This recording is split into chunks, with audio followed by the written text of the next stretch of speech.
Yeah, 1 John, First John 3:9.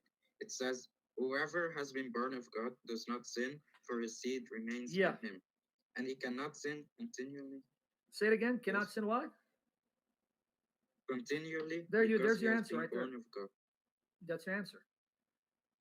If you're asking me, Com- someone born of God says cannot sin. So then, why do we sin? Is that your question? What's your question about this passage?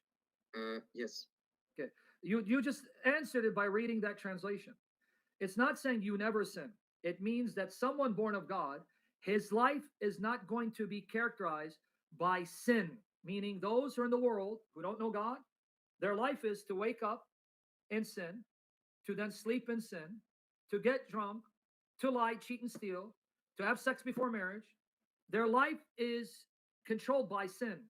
What this is saying is the believer who's born of the Spirit resists sin, fights sin, and tries to overcome sin and tries to live holy. That's how your life will be lived.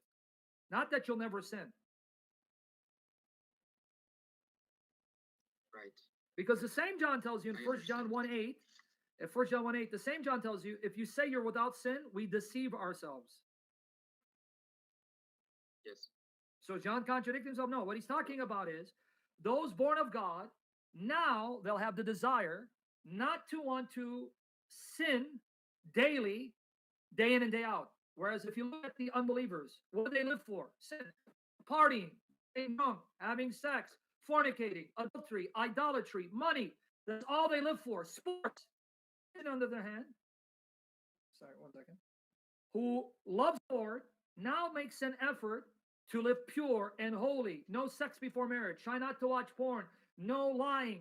That's how you're going to try to live your life, by trying to live in holiness and avoid sin, but you're not going to do it perfectly.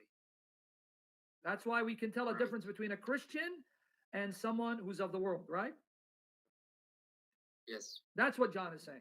That's why the same John tells you in 1 John 1 7 to 10, if you say you're without sin, we deceive ourselves. But if we confess our sins, he is faithful to forgive us. right. So it's lifestyle. Those who are born of God, their lifestyle will not be a lifestyle of just sinning without shame. Right. Your lifestyle will be trying to live for the Lord, prayer, fasting, Eucharist, joining the church, feeding people, clothing people, visiting people, standing up for the rights of those who are being abused. Right.